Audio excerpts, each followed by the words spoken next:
So recently, I've gotten the chance to mess around with an old MakerBot Replicator Duo from like 2012, and boy howdy, this thing is wacky.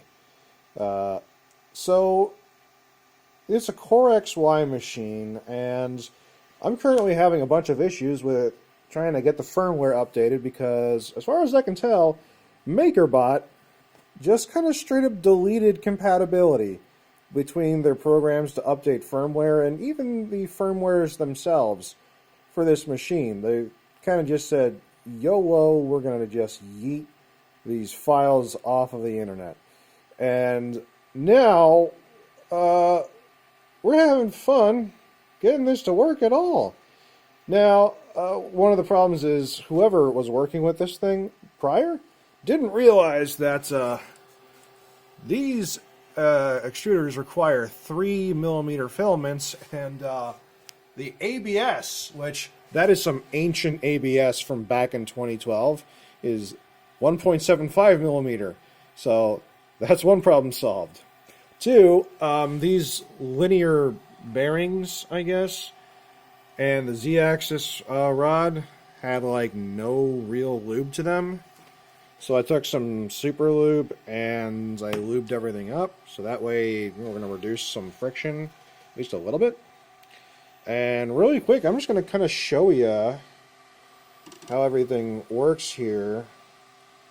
This button is insanely sensitive. We're going to home all axes.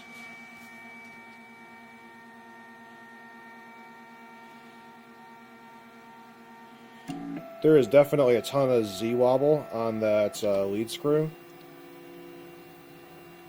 The belts are probably not as tight as they could be because they're kind of old and they're not fiberglass reinforced. But it does, in fact, move around and kind of sort of works. We even got some things to print just a little bit, even though we're using the completely wrong filament and it's ABS and we're not using an enclosure, so yeah, all those things are definitely recipes for failure at the moment. We also only have the pleasure of using painter's tape to print on because this machine didn't come with any real build surface, so perhaps we'll get some Borosilis glass and put a PEI sheet on it. But that's for if we can figure the rest of it out. So the point of this video is actually, does anyone know how the hell to update the firmware on this thing? Because, tell you what, I'm very used to Marlin, that's for certain. But this is a little foreign to me. But it's not all that different from the regular Core XY. You've got your leveling knobs on the bottom, and it's a dual extruder, although there's only one nozzle, and there's only one thermistor that works. In fact, I think the left one, there's no nozzle and no thermistor, so every time we start this machine up, we get an error saying one of the hot ends is. Another problem is these fans definitely need to be replaced because they just don't spin. Actually, if we move the gantry to the left, sometimes they spin when you're moving in a certain position, but most of the time they do not. And these are just, you know, it looks like standard NEMA 17 stepper motors. It's direct drive at least, so you know the Bowden tubes are not of a ton of consequence. If I can get this Bowden tube out. This is what we were dealing with, so I'm like, this Bowden tube looks really big for 1.75. Sure enough, I opened it up and like, yeah, that is definitely not 1.75. In fact, let's see. If I were to take an actual 1.75mm Bowden tube, oh, I just dropped it, sad face. I can shove the 1.75mm Bowden tube into this Bowden tube and get the filament that's in there to go through the tube. It's Bowden tubeception.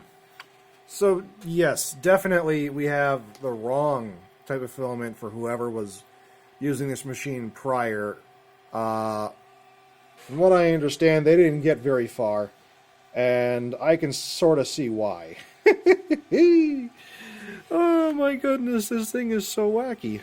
But let's kind of have fun with the menu here. Monitor mode, filament options, preheat.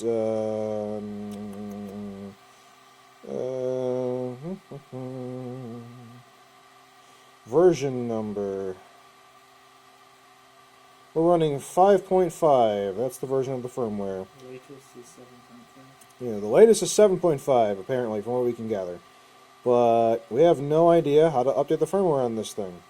Also, apparently this thing cannot accept SD cards above 1 gigabyte. So, yeah, 64 megabytes will have to do. And getting the SD card in here is actually a bit of a chore because lining everything up. Yep, no, it's not. Right, there we go. Yay. So let's just do some jog, because at this point we're just kind of like having fun with it and goofing around because, oops. See, I meant to hit a different button, but the buttons are super sensitive and there's like a lag time between when you touch things. You get a load of the sound of those old stepper drivers.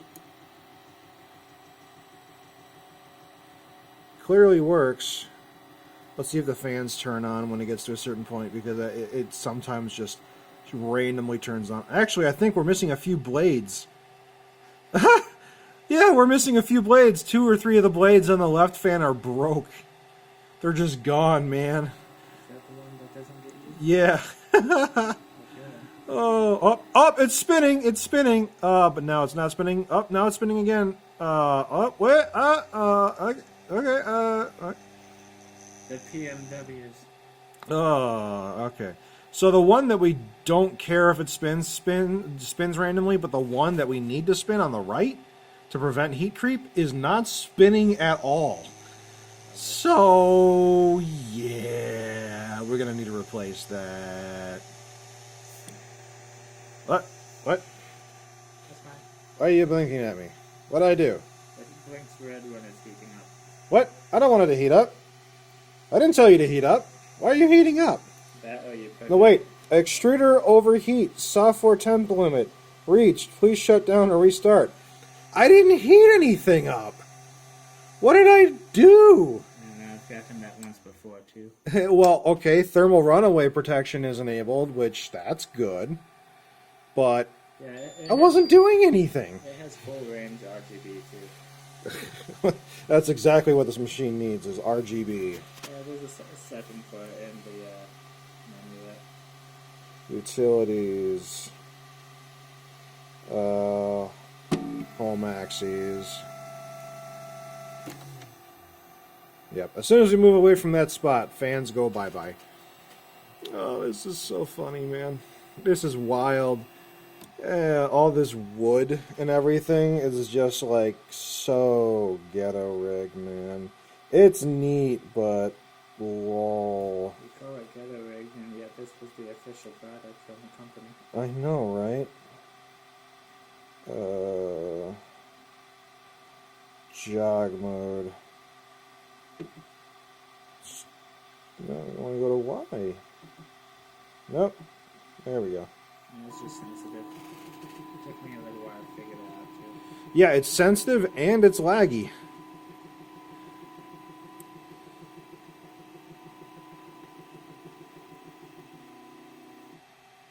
Okay. So all that works. Go to Z.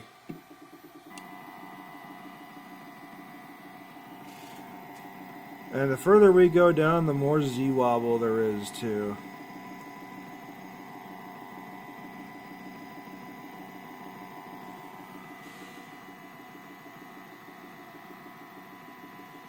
mean, this whole thing is just wacky, man. But yeah, if anyone knows how to update the firmware on this thing, please let me know, because I would love to get this thing up and running just for the heck of it.